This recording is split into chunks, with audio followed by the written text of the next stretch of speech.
Hello guys, Vasily here, and this is the video about Mediavine, specifically whether you should still apply if you are below 50,000 sessions.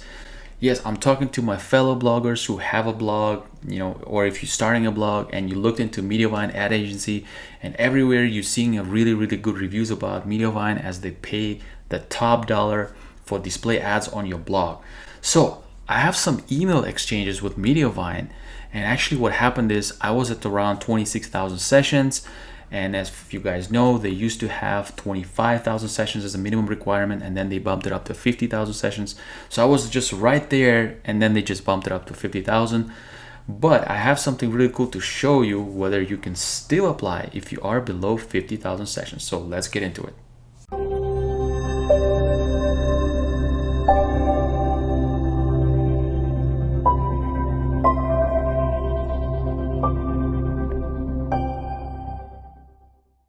Welcome back to the channel, guys. Best Lifetime Income. This is the channel where we build wealth and elevate mindset to a new level. If you like this video, make sure you hit the like button, hit the follow, and hit that bell icon to get notifications when I release new videos. This really helps the channel to grow.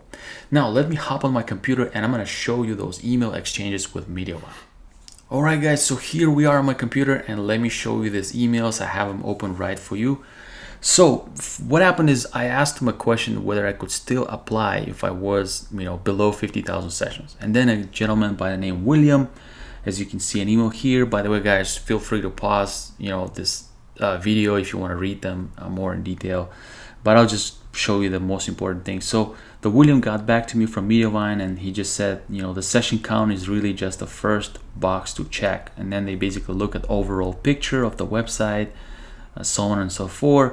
And then he said, while our session requirement is 50,000, we always encourage you to apply. So this is important, guys.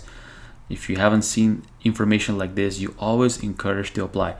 So and then he said, I hope it helps. And then basically they asked for that Google Analytics, kind of like a spreadsheet that you submit to them.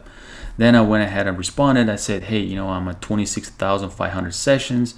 And I was super excited. I was actually looking in both Mediavine and Ezoic.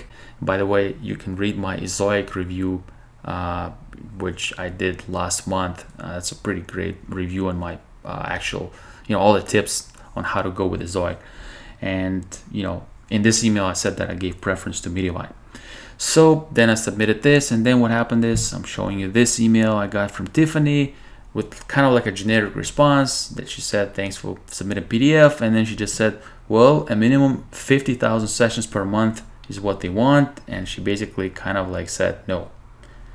And, I told her, thanks for getting back to me. I will reach out when I cross 50,000 sessions. And, this is where my excitement was over. But then another month goes by, right? This was on February 9th, and another month goes by.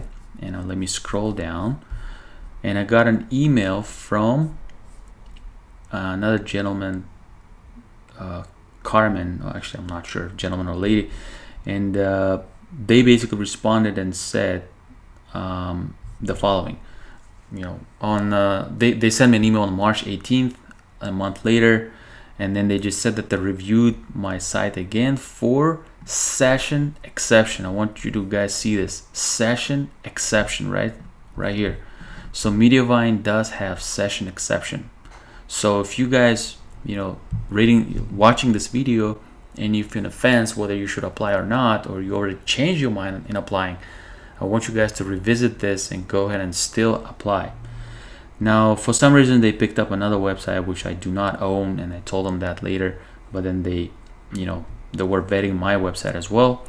So again, they asked me all that information, and I went ahead and submitted my analytics again. They really wanted to see if my sessions are holding up, right? Whatever I submitted initially, if that was still the case. But it wasn't. My traffic actually did drop. What I learned more about my blog, and that's my blog is about make money online niche. We're reviewing a lot of products in MLM and all these different categories, is that there's that peak time, I would say from around November till about February, March, maybe early March, and then towards the tax season, traffic drops. It just drops dramatically. And I'm sure if you guys have blogs, you know, that have 10, 15, 20,000 sessions, you might see that kind of stuff. That even though my content is not seasonal, but that still happens, that towards the tax season, you know, people just do less, you know, of purchasing, less of, I guess, researching, and my traffic just dropped like 3 times, you know. And it had nothing to do with any Google algorithm, or because I've noticed that year after year after year, the same thing happened over and over again. And then I researched from other blogs, including Neil Patel, who mentioned the same thing. So that's what happened. They never got back to me. And then I went with Ezoic. I went ahead and basically used Ezoic. And I was actually pretty happy with them because the way they set up everything, the easy support. Make sure to watch that video that I'm going to leave in the description below. That video actually did pretty well for my channel. I provided there lots of very useful information. That's another company I will highly recommend, as they provide not only really good ads that they can set up on your website, but also very good support and technology to boost your website speed. Like, if you know, with all these new Google metrics, the core web vitals, if your site is slow, if it's not, you know, doing well, then they have really good lib technology to help you boost your website. So this is pretty much it, guys. One thing I wanted to add at the end is that blogging is kind of phasing out, in my opinion, in the sense that since TikTok came out, there's a lot more preference towards video, short content. That's why you see TikTok blowing up. You see Instagram Reels copying TikTok blowing up. You see YouTube Shorts. So that's where all the attention is going now. So, but that doesn't mean the blogging is dead. What that means that we should be using those platforms to bring traffic to our blog.